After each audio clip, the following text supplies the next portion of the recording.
नमस्कार, न्यूज 18 मध्य प्रदेश छत्तीसगढ़ देख रहे हैं आप और बुलेटिन की शुरुआत भोपाल से आई बड़ी खबर के साथ। इंदौर के आबकारी घोटाले में बड़ा एक्शन हुआ है।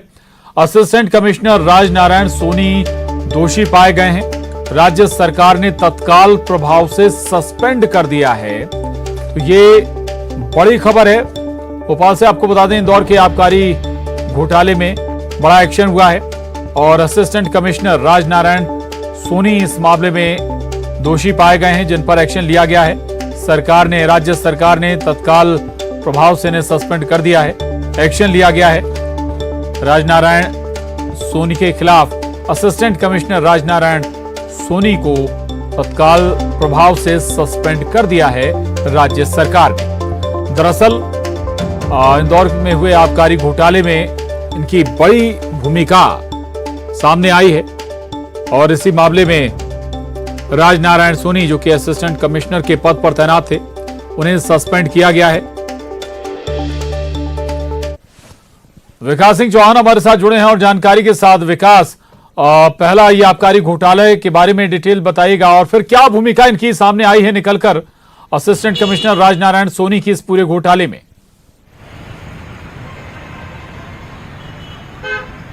जी हाँ, बिल्कुल प्रशांत, बीते दिनों आबकारी घोटाला एक उजागर हुआ था। जानकारी है कि जो डीडी जमा कराए गए थे उसमें गफलत की गई थी और उसको बिना तस्दीक किए अधिकारियों ने उसे अप्रूव कर दिया था। जानकारी है कि 7,000 रुपए का डीडी बनवाया गया और उसको 70 लाख का बताकर उससे एक शराब दुकान का ठेका लिया गया था। इसी तरीके से एक अन्य दुकान जिसमें 47,000 या कुछ अन्य रुपयों का डीडी बनाया गया था, उसका भी लाखों रुपए, करोड़ों रुपए के डीडी का हवाला देकर उससे जमा किया गया था। लेकिन उसमें जैसे ही जब ठेका खत्म हुआ, ठेका की अवधि समाप्त हुई और जब डीडी वहां पर देखा गया तो पता चला कि जिस अमाउंट के, जिस राशि के बारे में जानकारी दी गई है वो राशि उस डीडी की है ही नहीं। हालांकि इसके बाद जब आबकारी विभाग हरकत में आया तो रावजी बाजार थाने में प्रकरण दर्ज कराया गया। जो ठेकेदार थे, जो कि दूसरे राज्य के रहने वाले थे, उनके खिलाफ प्रकरण दर्ज कराया गया था। लेकिन इसमें यह तय माना जा रहा था कि बिना आबकारी अफसरों की भूमिका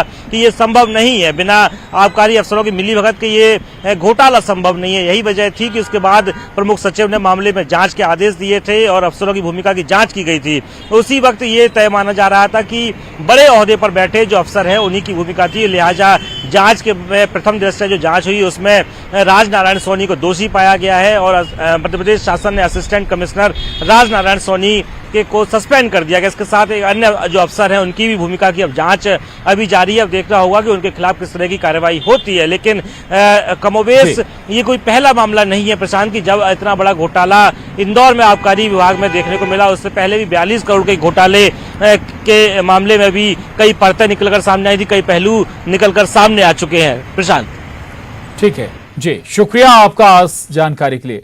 विकास, आगे बढ़ेंगे और बालाघाट से बड़ी खबर है।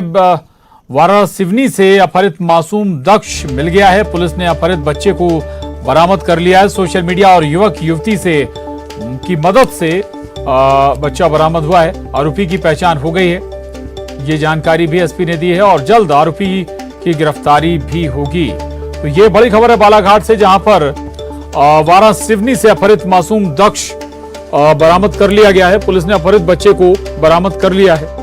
सोशल मीडिया और युवक युवती की मदद से बच्चे को बरामद किया गया। 7 वर्षीय एक बच्चे की को अपहरण करने का एक मामला सामने आया था। इसमें सूचना मिलती पुलिस द्वारा तत्परतापूर्वक 6 से 8 टीम्स का हमने गठन किया। 6 से 8 टीम्स पैरेलल में काम कर रही थी और इसके कारण जो प्रेशर क्रिएट हुआ, मुझे लगता है उसके बदौलत जो 2 आरोपी हमने अभी तक चिन्हित किए हैं, इन लोगों ने उस बच्चे को भरवेली थाने के आसपास भरवेली रोड पे कहीं छोड़ दिया था और दो नेक दिल इंसानों के बदौलत वो बच्चा थाने पे सुरक्षित पहुंचाया गया। और भोपाल से बड़ी खबर है। मंत्रालय में बाढ़ राहत को लेकर बड़ी बैठक आयोजित की गई है। बाढ़ राहत को लेकर मुख्यमंत्री शिवराज सिंह चौहान ने फीडबैक लिया है। सीएम शिवराज सिंह चौहान ने अधिकारियों को आवश्यक दिशा निर्देश भी दिए हैं। राहत और बचाव कार्य में तेजी लाने के भी निर्देश दिए गए। ग्रामीण क्षेत्रों में युद्ध स्तर पर बिजली बहाल हो रही है। जल स्रोतों के शुद्धिकरण का काम भी जारी है। विदिशा का वाटर ट्रीटमेंट प्लांट अभी डूबा है। श्योपुर के कुछ डूब प्रभावित क्षेत्रों में दिक्कत है। पुल पुलिया से पानी उतर गया है। डैमेज पुल पुलिया की मरम्मत का काम जारी है। वहीं विदिशा में मकानों को भी क्षति पहुंची है। तो रायसेन, विदिशा, गुना, सीहोर, छिंदवाड़ा, बालाघाट, भिंड, मुरैना, राजगढ़ सहित अन्य जिलों में फसलों को नुकसान हुआ है और सभी का उचित सर्वे किया जाएगा और राहत राशि दी जाएगी।